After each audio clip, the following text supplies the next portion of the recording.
Halo pemirsa yang ada di rumah semuanya. Nah, kita ketemu lagi dalam Usai Kelas. Kali ini kita habis atau telah melaksanakan kelas yang namanya Certified Professional Hypnotherapy ya. Seperti yang teman-teman semua lihat di backgroundnya, itu ada backgroundnya. Nah, itu kelas adalah kalau kita bilang sih kelas untuk level ketiga ya. Kalau misalkan ada CH Certified Hypnosis, ada juga CHT Certified Hypnotherapist, dan satunya adalah CPHT atau Certified Professional Hypnotherapist. Nah, kali ini kita melaksanakan, biasanya kita rutin laksanakan di Jakarta, Coach ya. Ya, betul. Ya, nah, kali ini spesial kita adakan di kota Surabaya karena memang cukup antusias pesertanya cukup tinggi ya. Nah, dalam usai kelas kali ini kita akan membahas materi yang menarik ya,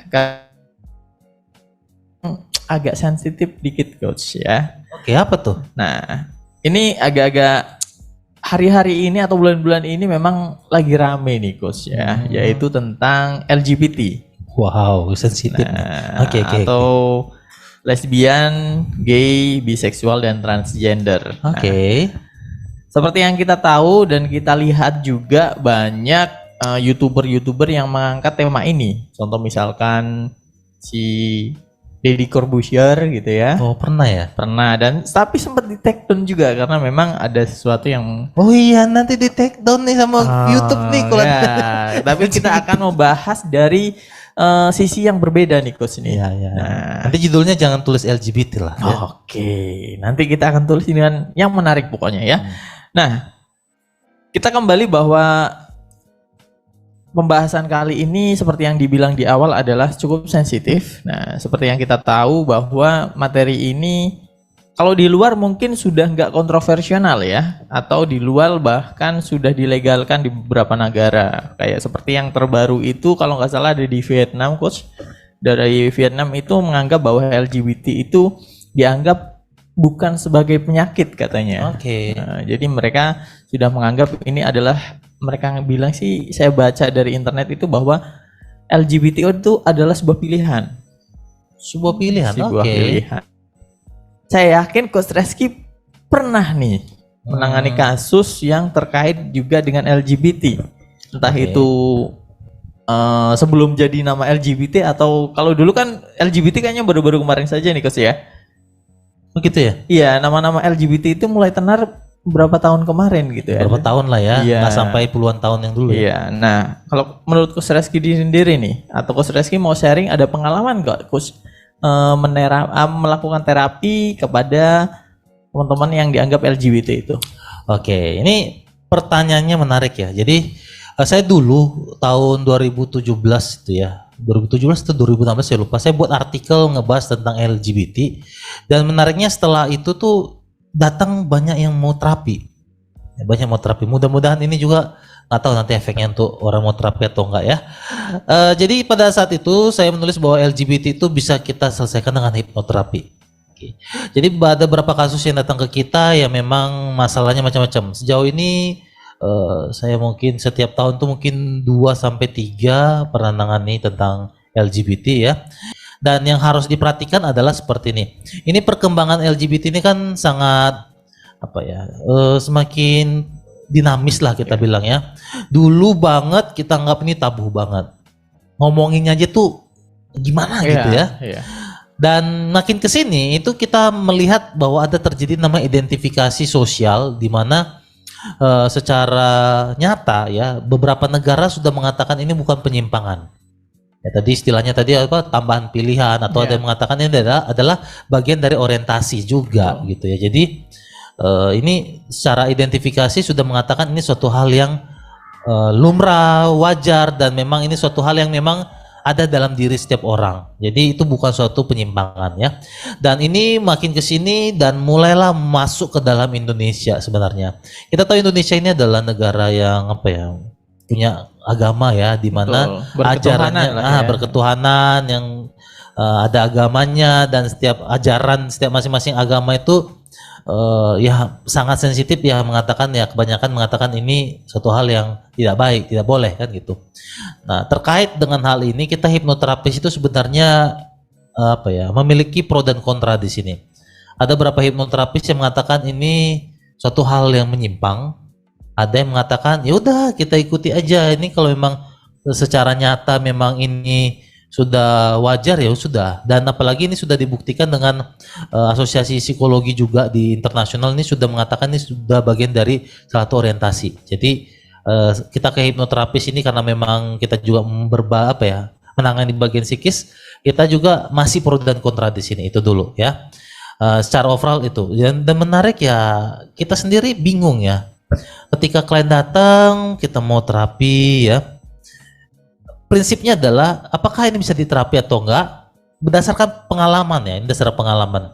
Karena kalau baca jurnal itu jurnalnya tuh macam-macam, ada yang mengatakan ini sudah bagian dari DNA, hormonal, macam-macam lah. Jadi kalau baca jurnal macam-macam. Jadi saya hanya sharing berdasarkan apa yang saya alami, berdasarkan pengalaman saya menterapi ya. Saya pernah menterapi orang yang memang memiliki masalah ya tentu kutip LGBT ya. Karena memang dialami mungkin waktu kecilnya pernah mengalami misalnya pelecehan seksual. Misalnya istilahnya disodomi lah gitu ya. Dan itu membuat dia ada semacam bagian dari diri dia ada merasa rasa puas dan ingin mencoba lagi. Dan dia melakukan itu ya, jadi ada beberapa seperti itu. Ada juga yang prosesnya adalah coba mencoba, dia ingin tahu rasanya gimana dan dia melakukan dan dia ngerasa kok enak dan dia melakukannya lagi. Jadi ada beberapa hal seperti itu, termasuk juga mungkin teman-temannya banyak yang yang memang LGBT dan kebetulan dan temannya si LGBT ini datang untuk memberikan rasa kasih sayang. Dan entah kenapa rasa kasih sayang ini ditangkap oleh orang itu sebagai suatu hal yang jadi kebutuhannya dia. Ujung-ujungnya sulit menjauh dari orang ini, dan kebetulan karena laki-laki ya dia bisa merasakan itu juga. Perasaan sayangnya tak cuma sekedar sayang, tapi ada nafsu seksual juga di dalamnya. Jadi macam-macam secara umum lah, seperti itu kali. Oke, jadi bisa dibilang seperti yang Coach Reski bilang tadi bahwa root cause-nya itu macam-macam ya Coach ya, yang menentukan bahwa orang itu menjadi seorang yang disebut dengan LGBT seperti itu guys ya. Bisa seperti yang Coach bilang tadi, ada yang mengalami pelecehan seksual pada saat masa lalunya atau masa kecilnya gitu ya, atau juga mereka yang ingin mencoba sesuatu yang baru atau pengalaman yang baru gitu ya Coach. Nah, kalau menurut Coach Reski sendiri nih, menurut pengalaman Coach Reski sendiri yang telah banyak membantu teman-teman yang dianggap sebagai LGBT tersebut, apakah LGBT atau hal seperti ini itu bisa disembuhkan atau tidak? Kalau misalkan ada nih, saya yakin juga kan mungkin seperti yang Coach Reski bilang tadi, dia dalam kita bilang satu circle-nya nih Coach ya. Kebetulan teman-temannya semuanya ada beberapa orang yang LGBT gitu ya. Dia tergabung ke situ dan secara nggak langsung walaupun dia menolak, dia terbawa nih arusnya. Dan suatu ketika dia pingin saya mau berhenti nih gitu kan. Nah, kalau misalkan ada kasus seperti itu nih Coach, apakah LGBT tersebut itu bisa disembuhkan? Jadi ada beberapa poin penting dulu nih ketika kita menjawab apakah LGBT bisa disembuhkan atau enggak. Biasanya saya itu ketika di dalam praktek hipnoterapi, saya akan melihat jejak rekor atau jejak historinya dia.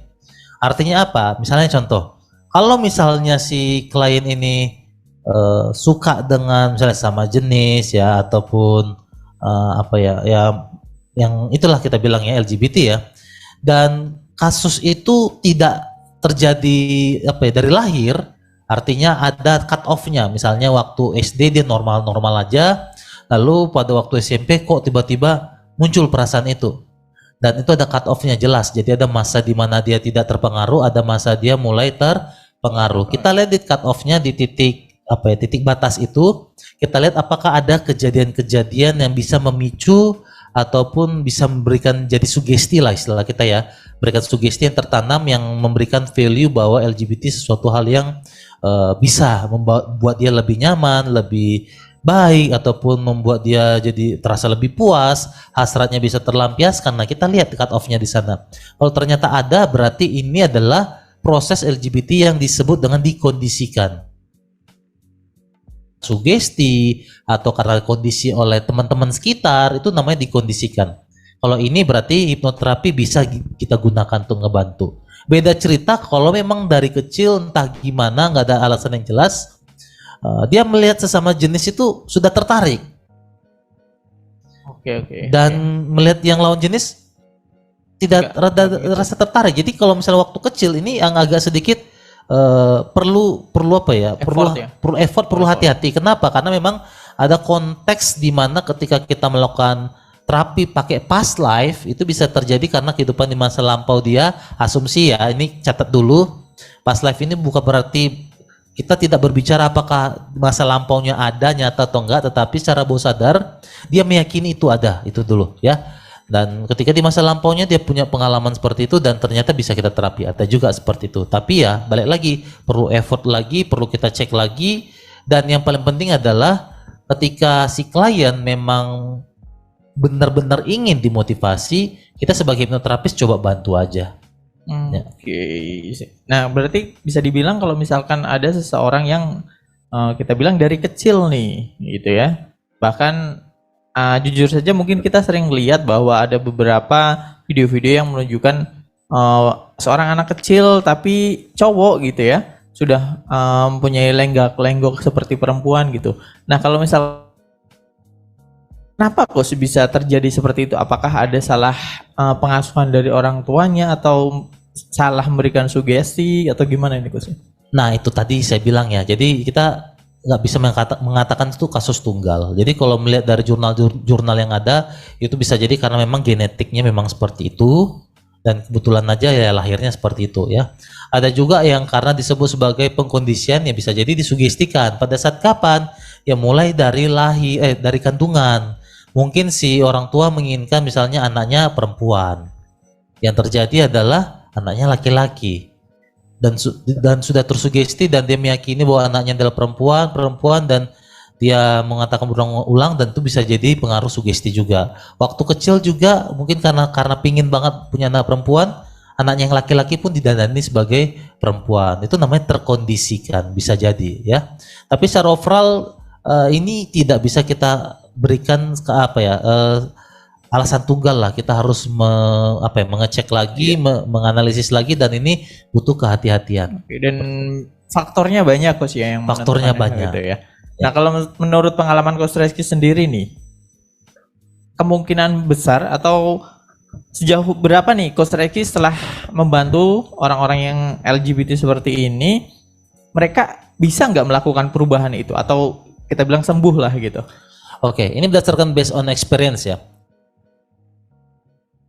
Syarat-syarat sebagai berikut. Yang pertama, cut off-nya jelas. Artinya dulu dia dianggap tidak punya masalah tentang sesama jenis atau menyukai sesama jenis dan ada terkondisikan. Itu namanya yang pertama, syarat pertama, cut off-nya jelas dan itu terkondisi. Yang kedua, si klien itu memiliki motivasi yang kuat untuk berubah. Karena ada suatu proses di mana kita ketemu klien, di mana itu dia meminta atau berubah di terapi, itu bisa jadi cuma sekedar emosi sesaat. Misalnya contoh, dia punya masalah dengan pasangannya ya gitu ya. Lalu dia datang ke kita pengen diterapi biar normal, ada seperti itu. Dan mungkin ada juga dia mengatakan, wah secara agama nggak boleh, dan dia terapi agar dia bisa normal lagi. Dan ketika ditelusuri ternyata di bawah sadarnya mengatakan ya itu hanya untuk ini aja kok, pembenaran aja agar dia bisa diterima sosial, tapi dari hati lubuk yang paling dalam dia nggak mau berubah. Jadi artinya syarat kedua adalah secara bawah sadar memang dia punya motivasi yang kuat untuk berubah, nggak cuma sekedar keinginan normatif aja, misalnya biar diterima oleh orang lain seperti itu, nggak normatif, tapi dari bawah sadar dia punya motivasi yang kuat untuk berubah. Kedua syarat ini terpenuhi, kemungkinan rate-nya bisa berubah lebih besar daripada yang tidak memiliki kedua ini.